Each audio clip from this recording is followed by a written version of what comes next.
أعوذ بالله من الشيطان الرجيم. بسم الله الرحمن الرحيم. الحمد لله رب العالمين. والصلاة والسلام على رسولنا ما بعد. We thank the Almighty Allah for this opportunity. We thank Him for His mercies that He's bestowed upon us. We bear witness that there is no deity worthy of worship except the Almighty Allah alone. Today is a Sunday, the 28th day of Safar, 1446 years after the Hijrah of the Prophet Muhammad sallallahu alaihi wasallam, which corresponds with the first day of September 2024. Actually, today we're supposed to have a Sirah class, but we thought that we want to do something different for the reason that this morning we had the parents-teacher meeting for the Wasatiya school. And the school is an integral part of, the Masjid program. And we wanted to, give some brief updates as to the discussions that we had today, this morning, between the parents and the teachers. I can see my brother is confused. He's like, parent-teacher meeting, he's not aware. Yes, some of the parents who came complained that they didn't get the information earlier, or they didn't even get the information at all. So we decided, why don't you use this medium? Because we get a lot of parents who come in. There's also the Facebook where, the wider community can join in, so that we just have a recap, a reminder of some of the things that we discussed today with parents, concerning their kids and how we want their education to go. And the other reason why, I wanted to use this opportunity to do that was that how passionate I am when it comes to kids, and then they're learning, especially learning the deen and the kind of environment we have ourselves in, we find ourselves in terms of the public, the society itself. It's a bit crazy. So we want to use this opportunity, and I believe it's very, very important. If you listen to what we are going to discuss, you realize that it's really, really important that we talk about some of these stuff. It's very important. So we started yesterday with meeting between teachers, where we discussed the next academic year, beginning with next semester, and we are starting the semester next week and next Saturday, which is on the 7th of September. So 7th September, 8th September, that's for the weekend guys. And then 10th September is when the weekday guys are going to come in. So as you all know, we have two streams. We have the weekend stream and then we have the weekday stream. The weekend stream is on Saturday and Sunday, and then the weekday stream is on Tuesdays, Wednesdays, and Fridays. The weekend stream starts from 9 a.m. to Zohor. And the weekday school, depending on the season that we find ourselves in, it comes after Asr, between Asr and Maghrib.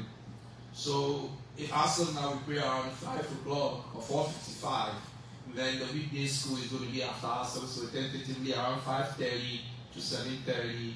That's what the weekday school, until the time of Asr and Maghrib changes. But for the weekend school, from 9 a.m. to Dhuhr, which is 1:30. And part of the things that we discussed was, the ongoing implementation of the curriculum. Because if you want to have a school, you must have a curriculum. You should know what you're teaching the kids. You should know, how to measure what you are teaching the kids. So for the past 1 year, we've been putting together a curriculum. And then this last semester, we started implementing the curriculum. And the curriculum has 3 main subjects: Quran, Qaida/Arabic language, and then Islamic studies. For the Quran, we all know it's common. It's clear. For the Qaida/Arabic studies, Qaida is learning the alphabet, Alif, Ba, Ta, Tha. Because there's a problem that we see is that some of the kids want to learn the Quran using the English alphabets, which for me I believe is haram actually. I believe it's haram. The reason being is that the Arabic alphabets are very different from the English alphabets. So if you're using the English alphabet to learn the Quran, you change the meaning. For example, the Arabic language has Tha. The English language doesn't have it. The Arabic language has Ain. The English language doesn't have it. The Arabic language has Ta. The English language doesn't have it. Arabic language has dhal. The English language doesn't have it. Arabic language has dha. The English language doesn't have it. So if you are teaching kids using the transliteration, you end up messing up the meaning of the Quran. And this is deliberate because that's what you're using. And if you observe part of the classes that we have, even yesterday, Sheikh Qasim goes through with our elderly people here, learning the alphabet and how to read the Quran. So it was a challenge that we needed to address, that teaching the kids or the kids trying to learn the Quran using, the English letters is totally on board for. Because at the end of the day, you hear the kids read the Quran and it mabtut. Because in the English transliteration, mabtut is written with TH. And TH does not stand for tha. So Qaida is going to take the kids through learning the Quran using the Arabic word alphabet. It's going to be a challenge, but nothing good comes easy. And that's how we're trained. So Qaida, they're going to go through it. So the school, before I go into the curriculum, the school has classes for boys and classes for girls. We don't mix them up. And for the boys, they're here in the Musalla. They have 5 classrooms in the Musalla. You see the dividers? We put the dividers in there. There is a class that we opened last semester, which was geared towards boys that are new Shahada. Maybe he's a 13-year-old boy, he's a 14-year-old boy, he's a new Shahada. He must come and learn. If you put him with the 5-year-olds, you're going to kill his spirit. So there's a special class for them. Boys who are 14 years, 15 years, 13 years, who are new Shahada. That's one. There's also another category of boys who they might not be new Shahada, but then their parents have not taken them to madrasa. But then now the idea to take them to madrasa has come up, and they're 13, they're 14 years old. If you put them with the kids, you're going to kill their spirit. So there's a special class for them, intensive class, where they learn this stuff. Alif, ba, ta, ta, and then the sheikh takes them through reading the Quran. So he reads to them, they repeat, he reads to them, they repeat, and they memorize that. So that's one class. Then we have the beginners class, 5-year-olds to about 6, 7 years old. They sit here on my left side. And their teacher is Sheikh Masri. Masri, tall Masri, he teaches them. And then the next level class is here on my right. It's taken by Sheikh Hassan, Ibrahim al-Ummah's son. He teaches them. He's even amongst the first students that the madrasa started with all those years. So the madrasa has been able to go around to the extent to produce a teacher, and Sheikh Hassan teaches them. The third class is there at the corner there, which is the Tour for Farmers class. And then the 4th level boys are there at the door of the entrance to the sister side, which is taken by Sheikh Ahmed. So these are the subjects that we learn. We have the Quran, and the Quran, we've put it in 2 ways. The first one is individual surah for each kid. So each kid has what his individual surah that he's working on. And then the whole class have what? A surah that they all went on. So for example, on Saturdays when they come in the morning, there's a morning session where all of them will come in here. The boys this side, the girls that side. And then one of the chefs sits here, and then we teach them morning adhkar. When you wake up in the morning, what kind of dua you're supposed to do. Then we teach them dua of using the washroom. Then we teach them dua of entering the masjid. Then we teach them dua of putting on clothes. When you're putting on your clothes, we teach them dua of riding a car. So the morning session from 9 to 9:30 is very, very important in teaching the kids what these dua. So if you bring your kid here around 10 o'clock, the kid is late. Because the class starts at what? At 9. And at 9, they have a morning session, which is also very, very important. So from 9:30, they move into their classrooms. The first level and the second level for the girls is at the girls' sisters Musalla. The third level is in the second building, and the fourth level is upstairs. So the buildings, we use them. So in the morning when they break out, everybody on Saturday from 9:30 to 11:30 is doing Quran. Everybody. So individual surah, one student will come to the sheikh to read the surah, one student will come to the sheikh to read the surah. So for 2 hours, that's what they do. After that, depending on the subject that they're going to learn, they learn qaida, which is learning the alphabets. Alif, ba, ta, tha. So if you remember, those of you who have kids here, they have a blue book and a green book, right? The blue book, that is the qaida. That is where they learn the alif, ba, ta, tha. And this qaida book was written specifically to help them to learn how to read the Quran. So the words in the qaida are words from the Quran. So they learn how to read the Quran. Then the second subject is, or the third subject, is Islamic studies. And Islamic studies, we've broken it into three. We have Aqidah, we have Fiqh, and then we have Seerah. Aqidah is for them to know who Allah is. So for Aqidah, we are teaching them the 99 names of Allah. So for level 1, they're going to learn 30 names of Allah. Level 2, 30 names. So you must learn the 30 names in level 1 before you go to what? That of level 2. So everybody in level 2 must know what everybody in level 1 what knows already, because you are above them. And then level 3. And then level 4, we are looking at, so 30, 30, 30, that's 90, right? We have 9 more to go. So level 4, they will learn that 9, and then we introduce a book called Usul al-Thalatha to them. Usul al-Thalatha literally means the 3 fundamentals for them to learn who is Allah, what is the deen, who is the Prophet Muhammad sallallahu alaihi wasallam. And the idea is that if they go through that, by the time they leave here at level 4, they have the basic aqidah of who a Muslim must be. And then for the Quran too, anybody who is in level 1, by the time they leave here, level 1 to level 2, they should have memorized from Surah Al-Fatiha to Sabbih Isma Rabbika Al-A'la. And then from level 2, they must memorize from Sabbih Isma Rabbika Al-A'la to Amma Yatasa'alun. That is one juice. When they get to level 3, they must memorize from Amma Yatasa'alun to Tabarak Alladhi Biyadihi Al-Mulk. That's 2 juice. And from level 4, they should memorize from Tabarak Alladhi Biyadihi Al-Mulk to somewhere around Surah Al-Hadid, after Mujadala. So that gives them what? About 4 juice. So the idea is that any kid who goes through our process should be able, by the time they leave here, to have at least 4 juice in their head. I hope that's clear.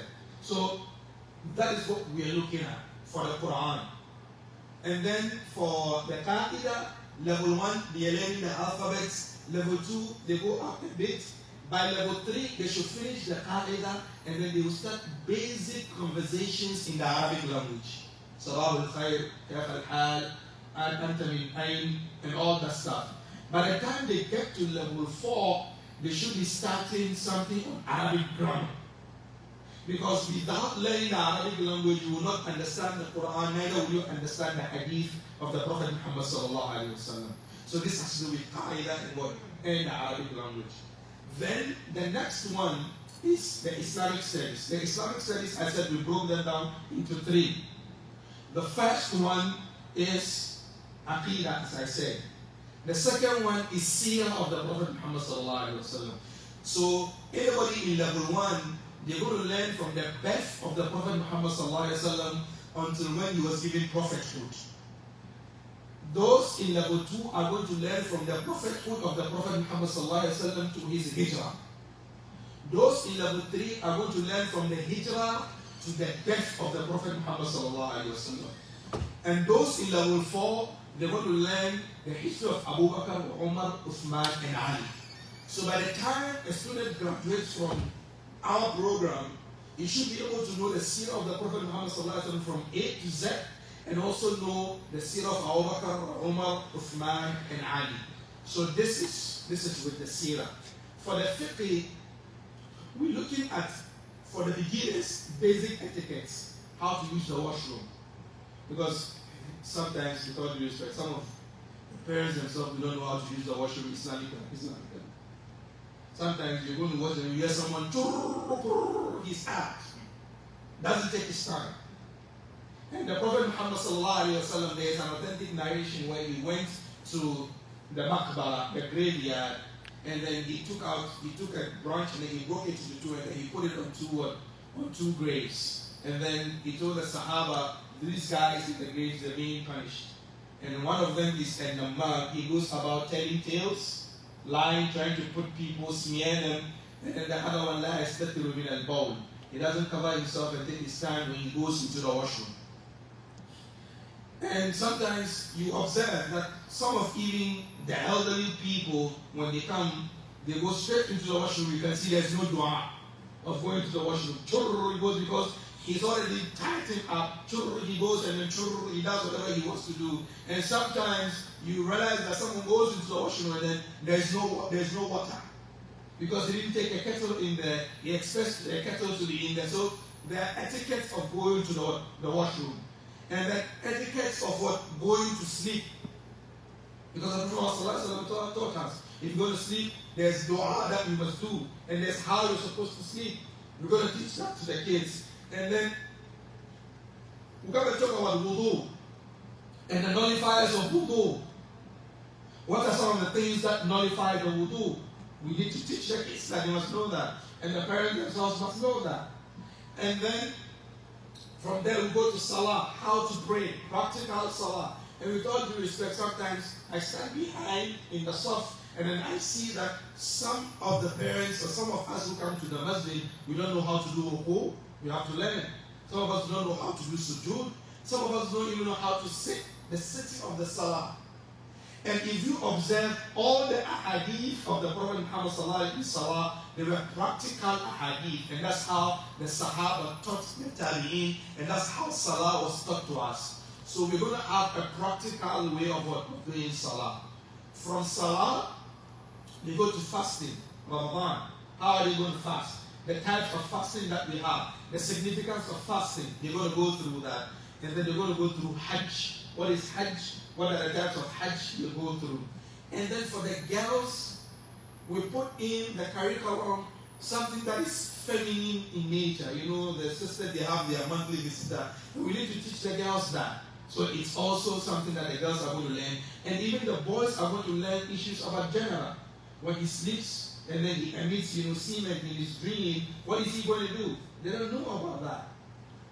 Is it a good thing? Is it a bad thing?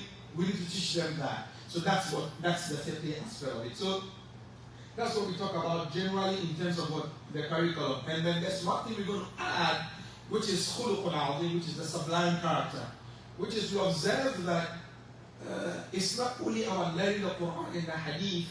The person must also have good character and good manners and good morals, so that the person comes out as a holistic person.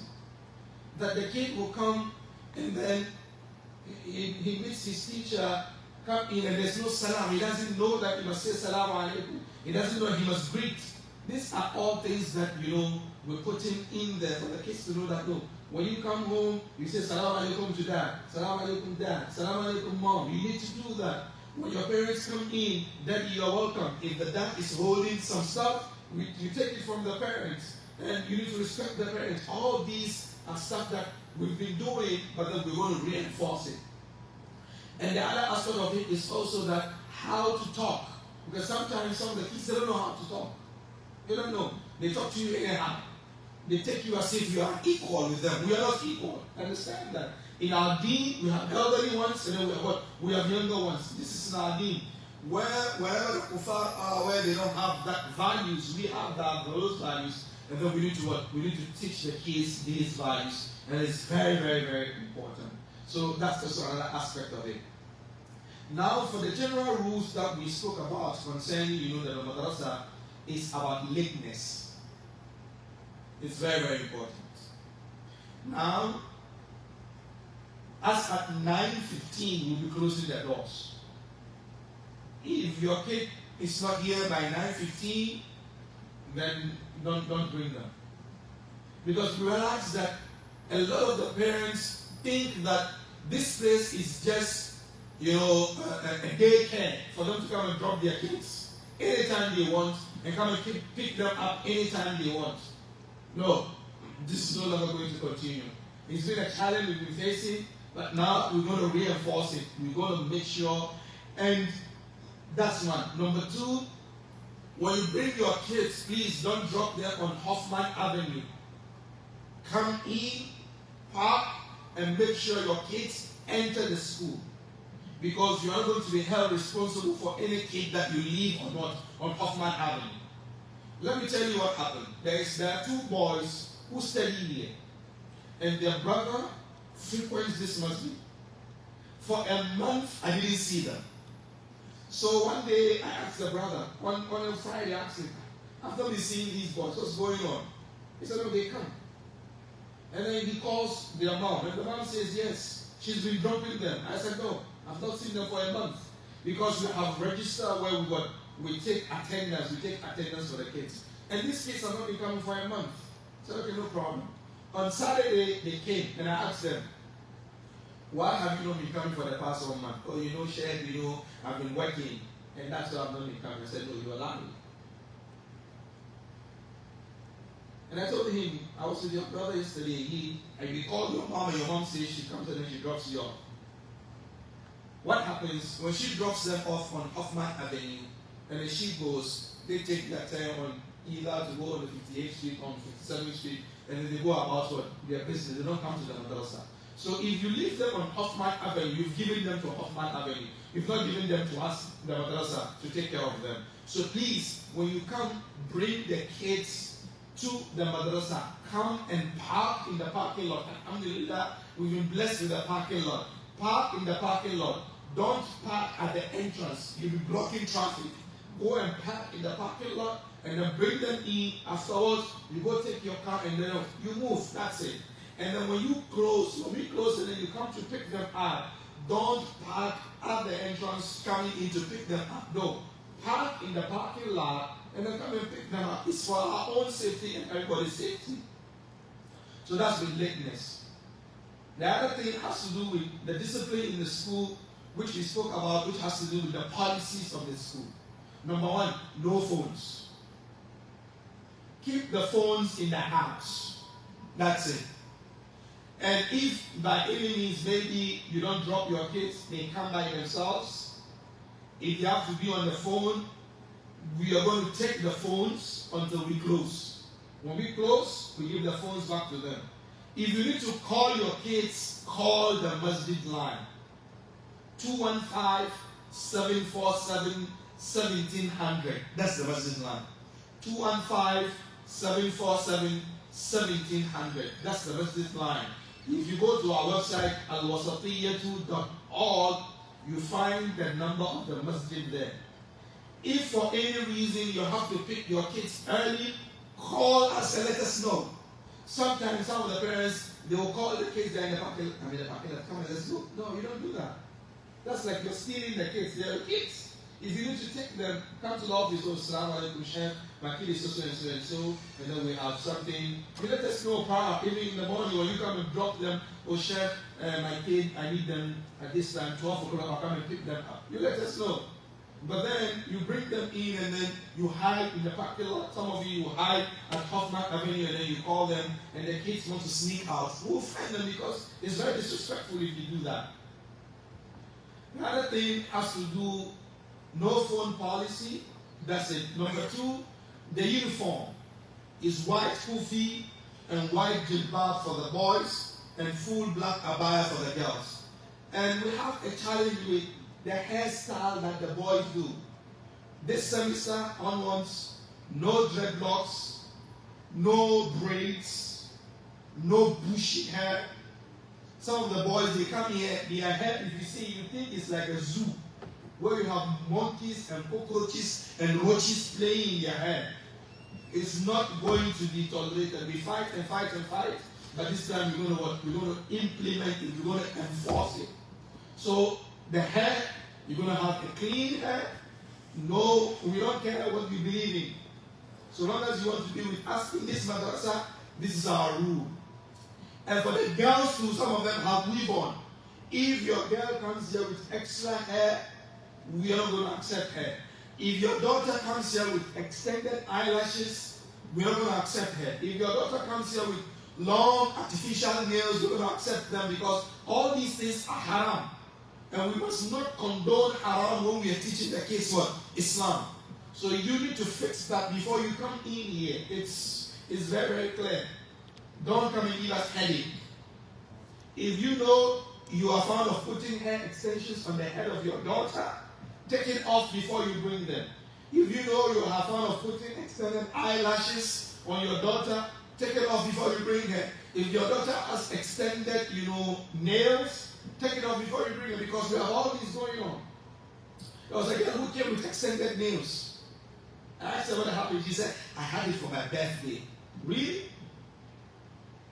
And I talked to her, no, you can't have this. Do you pray? She said, yes. So all the wudu that you do, water does not touch your fingernails. And so long as it doesn't touch your fingernails, your wudu is invalid.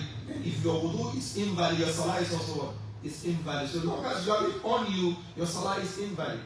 And I spoke to the dad. The dad said, yes, we'll try to take it off. And he was very much concerned, but I realized that there are other underlying issues that there's no need for me to discuss here.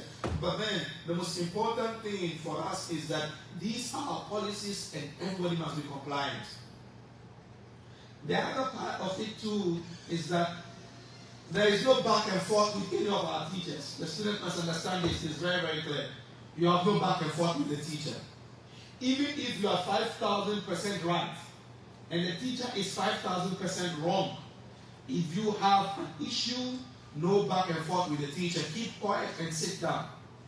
And afterwards, you can have a discussion with the teacher, or you can come to the administration and talk to us. That's one. Number two, parents, if your kids come and tell you something in the madrasa, please come and verify with us. Sometimes you have parents who come in, they want to go to the classroom, say they will have a problem with the teacher. We won't condone that. We won't accept that. If you come here trying to force your way into the classroom to talk to the teacher, number one, we'll call the police on you because you are encroaching. Number two, we'll expel your kid. Our teachers are very, very valuable to us because if a student doesn't come, the classes will still continue. But if a teacher is absent, it means that the class for the day is going to be a problem. When you were bringing your kid, you didn't bring your kid straight to the classroom. Where did you bring them? You brought them to the office. And we registered them. And then we what? We put them in a classroom. So if you have issues with any of the teachers, come to the office. Let's discuss it. You have no right walking straight into the classroom to go and warn our teacher or say you want to talk to our teachers. We won't tolerate that. We won't accept that. Our teachers are very, very valuable. Because if your kid doesn't come on that day, school is going to continue. But if a teacher doesn't come, then it means classes is going to what? It's going to have a problem. So please, these are ground rules that we want all of us to be on the same page with. These are rules that we already have, but we're still reiterating them. The other revelation is that we have, we created a WhatsApp group for the parents where we'll be putting in the information there. The Masjid has a general WhatsApp group where we've been sending, messages and then khutbah and stuff like that. This time around, we're looking to narrow down a group for only parents who come to the madrasa. Parents for the students. We're building that. In building that, what management has put in place is that we are going to print new forms for every student.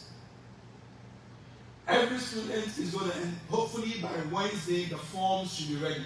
New or old students, Wednesday, Thursday, Friday, you can pass by the office to get the new forms that we're going to make ready for the parents to fill in the name of the students, the phone numbers, their contacts, and then also the rules and regulations of the school that we want each parent to be compliant. Please, it's very, very important. We've said this, I've been saying this, and I'm going to repeat it again, that the relationship between parents and teachers in the madrasa is a partnership. We're all on the same team. We want to see the kids come out very well, very good. So the idea is that if there's anything that the parents can contribute in helping, the parents, we are open. Come on board. And if there's anything that you see or you think that must be improved, you let us know. There are ways through which you can communicate that. Number one, you can send an email to info@wasatiya2.org. That's an email. info@wasatiya.org. That's one. Number two, if you're not technology savvy, you don't deal with emails, there is the Masjid phone line, 215-747-1700. You can call or you can send a text on that line.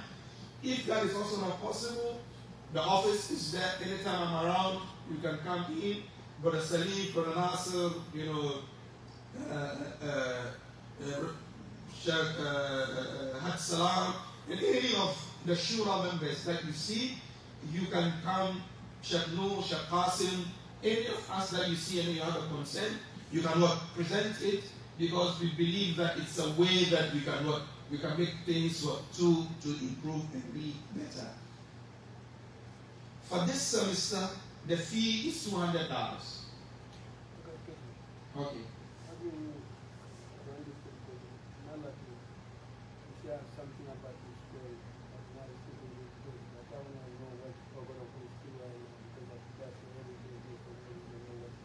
I didn't hear it, please. I said, English is now very, very well. No problem. You speak in everybody, maybe everyone understand that I'm not understand. Okay. The program for the school. Yes. Because our teachers give every week. Yes. When they want to start school, they say, they don't know yet, maybe next week. Okay. Now I want to know what the program is. Yes, so he asked a very important question. We've been on break. We were supposed to start school about 3 weeks ago.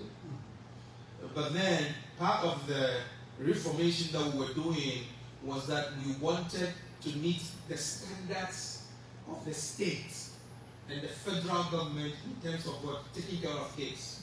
In America, before someone can have that take care of the kids, there is background check, there is child abuse clearance, and that's why we delayed in opening the school. So all our teachers have done the background check. We've done the child clearance abuse form. We've mailed it.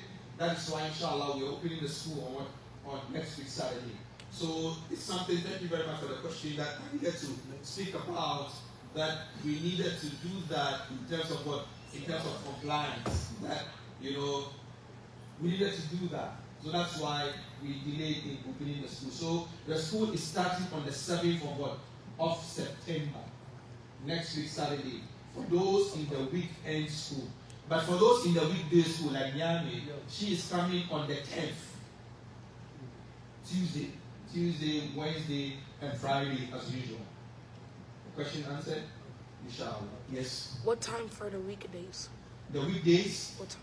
After Asr, 5:30 to 7:30 now, because Asr is around 4:55, 5 o'clock, and then Maghrib comes in around 7:30. So we're juggling between Asr and Maghrib. That's the time. So 5:30 to 7:30. And same thing for the weekday school. Please come on time. Come early. Bring the kids early so that they can start early, so that they can learn more, because they have only 2 hours on the 3 days. The kids in the weekend school, they have 4 hours on Saturday, 4 hours on Sunday, because we have a longer day. But then those in the weekday school, the time is not enough. So you need to bring them early so that they can start on time and then be able to finish on time, and then do that they can maximize the time that they have, inshallah. Any other question? Now. So why is it really, I'm not saying you're wrong, but why do you guys not like people like braids? So number one, why don't we accept the kids with braids? Number one, it's our policy that we don't accept nobody, no kid, no braids. We want to have a uniformity where it's a kid, you direct them to what they're supposed to do. That's part of the policy. When they grow older, they want to have braids. That's their business. That's one. Number two, from the fiqh perspective itself,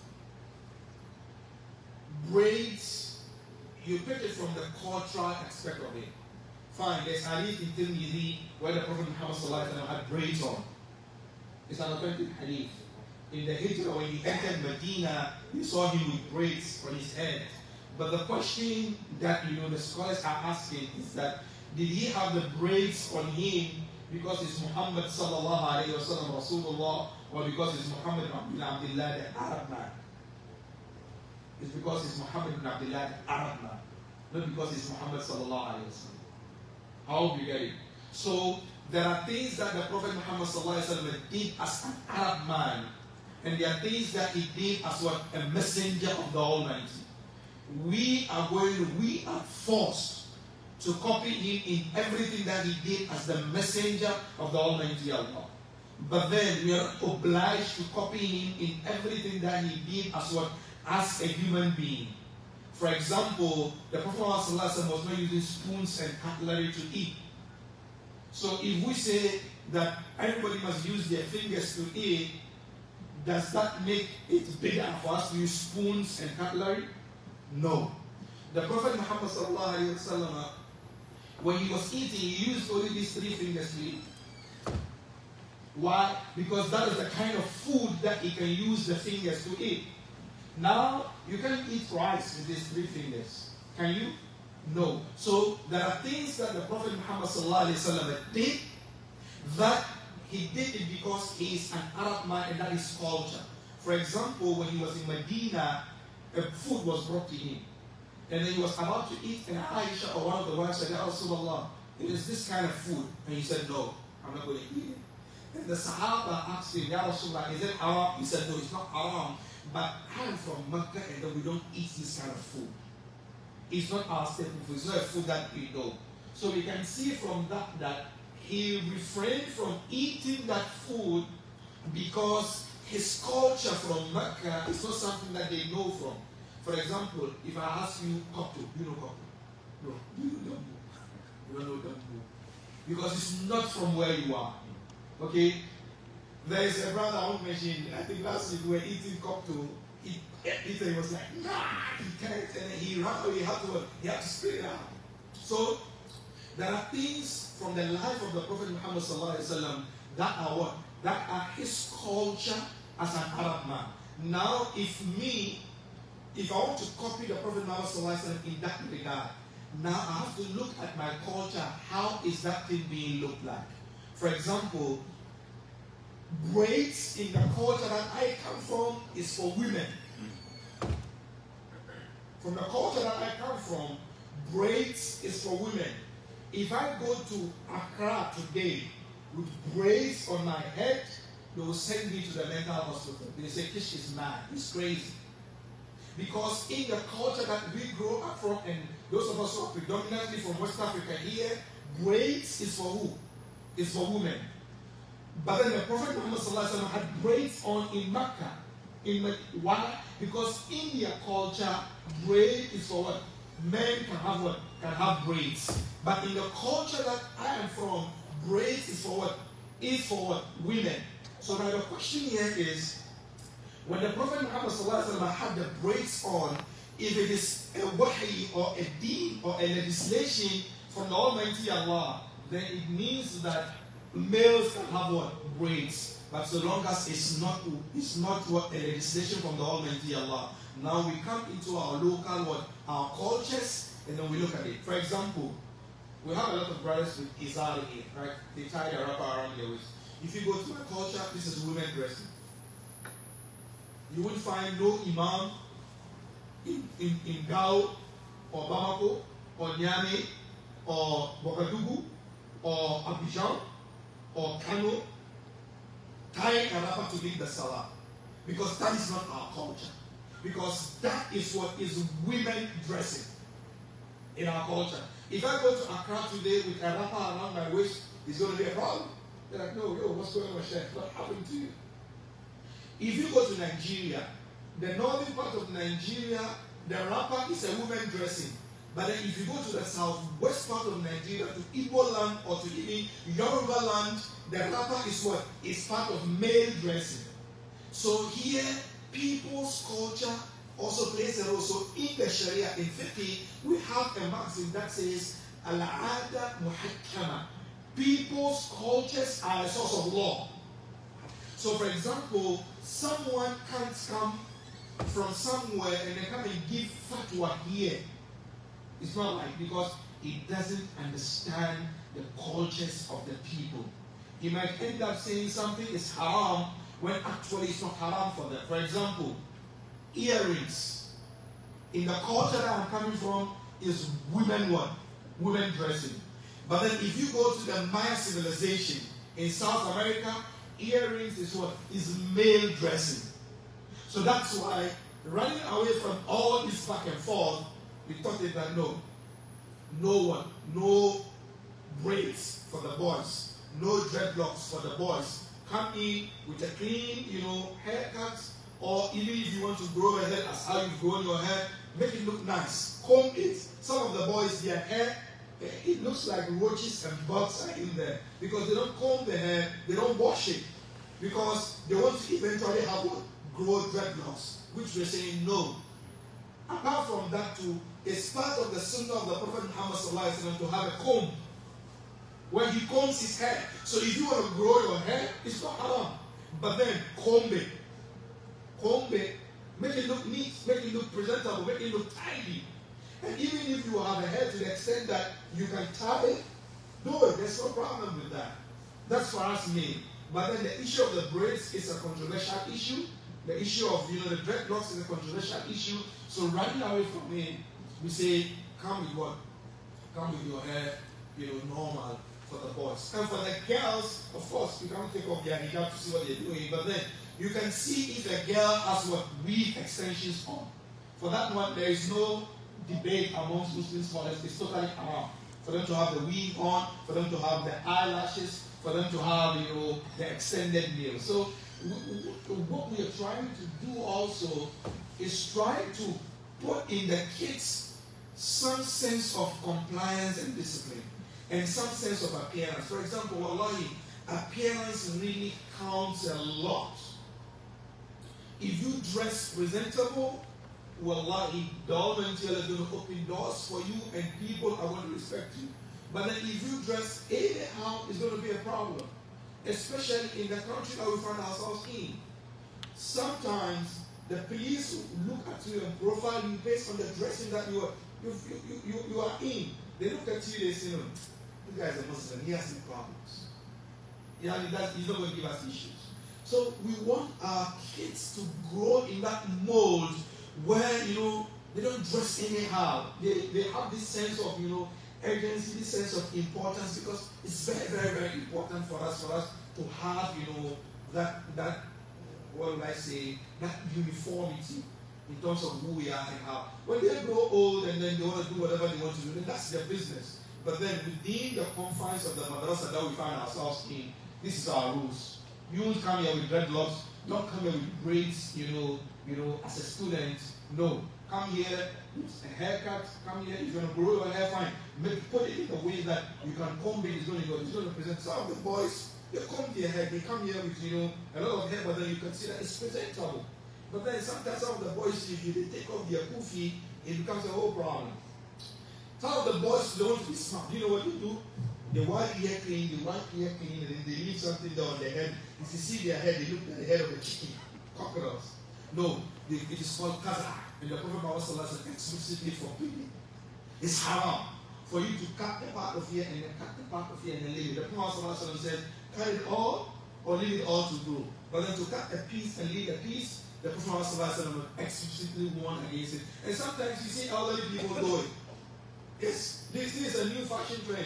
You see some of the young, some of the 25, 30-year-olds, they come in and then, the hairstyle, you can see this here, clean. No, that's also haram. That's also qadar. You need to be very mindful of. So, to answer your question, these are some of the things that necessitated, some of these, policies, especially with the braids and then with the dreadlocks.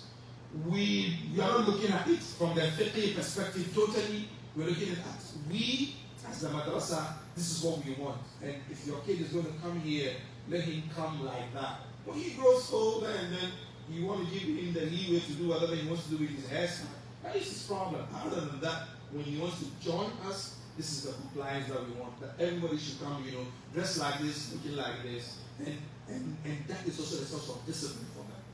Inshallah. Any other question?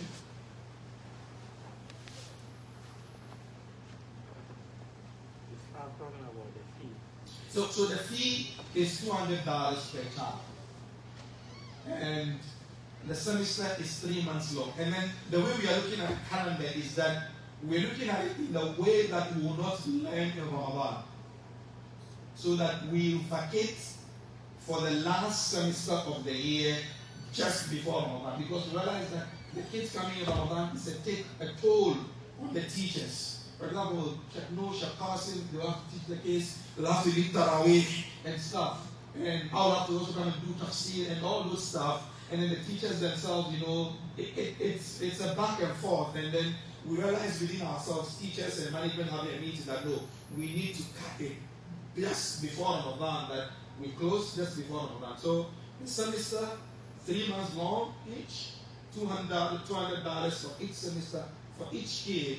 And then also, we are looking at, with all due respect, I need to say this. A lot of parents are not paying. A lot of parents are not paying. And it's a challenge. It's a challenge. Let's not look at it from the perspective of only, fees really like this is the masjid. But the masjid cannot do everything. The masjid cannot, food. We have about 15 teachers. Almost 15 teachers for the weekend school.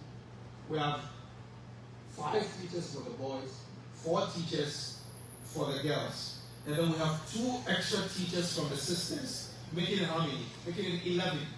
And then 3, myself, Sheikh Qasim. That's what? That's 14. And then Sheikh Sulaiman, that's 15. So imagine. So even if you're going to give a teacher, let's say $100 a week, that's $1,500 every week. And how much are we paying? So it's something that we need to look at it very, very well. That as parents, you need to help in paying the fees. And then we look at it from the perspective that it's not just one time boom pay. No. We're going to what? We break it down. But this time around, there is more stringent, looking at it that by the end of the first month of the semester, we should pay. By the end of the first month of the semester, because if the semester is 3 months, and then by the end of the first month you've not paid, then it means 1/3 of the semester is gone, and then you've not paid the fees, and then it's not something that is encouraging for us to be able to give the teachers their due, because this is the source of the money for the madrasa. The masjid has its own finances to run. The madrasa also has its finances. And we cannot always be saying that the masjid should be supporting the madrasa or the madrasa should support the masjid. We need to let both run separately in terms of the finances. The masjid has bills to pay. The masjid has, a lot of stuff to take care of. Electric bill, water bill, and all those other stuff to take care of. And the madrasa also compounds that because we use the masjid for our classes. We use the second building for our classes. So it's something that, management has been looking at how best can we make the madrasa be independent in terms of what? In terms of the cash flow and then taking care of the teachers. Apart from that, we'll take care of supplies in terms of markers, in terms of erasers, in terms of books, in terms of sheet papers and all those stuff. It's a whole different thing. And I tell you that, let me be honest, I can say this, the masjid is struggling. I can say this, the masjid is struggling with that. So if parents are not paying the fees, it becomes what? It becomes a struggle, it becomes a headache. So please, parents, dip your hands into your pockets and pay. And the other thing is also, if anybody wants to support the masjid financially, maybe you have some extra cash that you think you can help, but like the door is still open, maybe $1,000, maybe whatever amount. And if you know of anybody who is also willing to help support please come in, because at the end of the day, I can't give you the figures because it's something that must remain in office. The masjid, the school spends a lot of money in giving out to in helping the teachers. I don't call it payment because we cannot pay the teachers. We only give them a token. It's a lot of money. But then when we compare what is given to the teachers and what comes in, wallahi, there's a lot of discrepancy in there. There's a lot of discrepancy in there. So please, parents, we urge you, to bring in what the monies come and pay the fees, inshallah. So just to reiterate, just a reminder, inshallah, on Saturday, the weekend school starts. This is on the 7th of September. And then on Tuesday, 10th of September, the weekday school starts. That's one. Number two, from Wednesday, inshallah, new forms will be available for every student. Not only new students, because we're trying to build that database. New and old students from Wednesday, Thursday, Friday, you can pick up the forms from the office, and then you can start submitting them as soon as possible when you fill them in. And then, as we said, classes start at 9 a.m. Please come on time. Bring the kids on time so that we can start classes on time. And then if for any reason you will have to pick your kids earlier, call the masjid. Let us know. Don't hide in the parking lot trying to steal your own kids. I call it theft. You're stealing the kids. Come to the office. Come and say, oh, salaam alaikum, I have a kid here. Or let us know beforehand. The other thing is, please keep their phones in the house. Because the phone is a source of distraction. There is a class that I went in. The kid, he had the Quran like this, and then he had his phone like this. And then he was facing the teacher. The teacher was thinking that he's reading the Quran, but then the kid was on his phone. What was he doing? He was on TikTok. He's put the Quran in there. And then I walked in, because the teacher is sitting here and the kids are facing him. And I walked in, and then I saw it. I had to return his memory back to factory settings and take the phone from him. These are some of the challenges. So let them keep the phone at home. If for any reason they must come with the phone, when they come with the phone, we will take the phones from them. And if there's any emergency, sometimes the kid will say, no, there's going to be an emergency. My mom is going to call me. I tell them, even if they're going to die here, we will bury you here. Because the phone is a distraction. So if there is any reason that you need to contact your kid, call the office line, 215-747-1700. It's very easy to memorize. You know 215. That's our area code, mostly 215-747-1700. It's a number full of sevens. It's easy. Or you go onto our website, you get it. Or you go to our Facebook page, I think we'll put it in there where you can have access to that. And if you want to give any information, or you need any information, the website is there, the email is there, info@wasatiya2.org. If you want to speak directly with Sheikh Okasha, you can email him at director@wasatiya.org. You can send that information. If you are not someone who is computer savvy, you can call the phone line that I've said. Or if not, you want to walk in, Had Salam is there, I'm there, Sheikh Nu is there, Sheikh Qasim is there, Brother Salif is there, Brother Nasser is there. We're always here. Walk into the office and say, oh, I have ABC, we're going to document it, and then if there's any feedback that you want, we'll give it to you. And then finally, the curriculum we've been implementing since last semester is still ongoing, and then we need all parents to come on board. The kids to come with their Qurans, their qa'idas, their book bags, their pencils, their notebooks, and then let them come in the uniform. White jalbab, white kufi for the boys, full black abaya for the girls. The boys, clean haircut, nice haircut, no braids, no dreadlocks, no funny in his hairstyle. Some of the boys, their hair, if you see, you think there are bugs and cockroaches in there because they don't comb it, they don't clean it.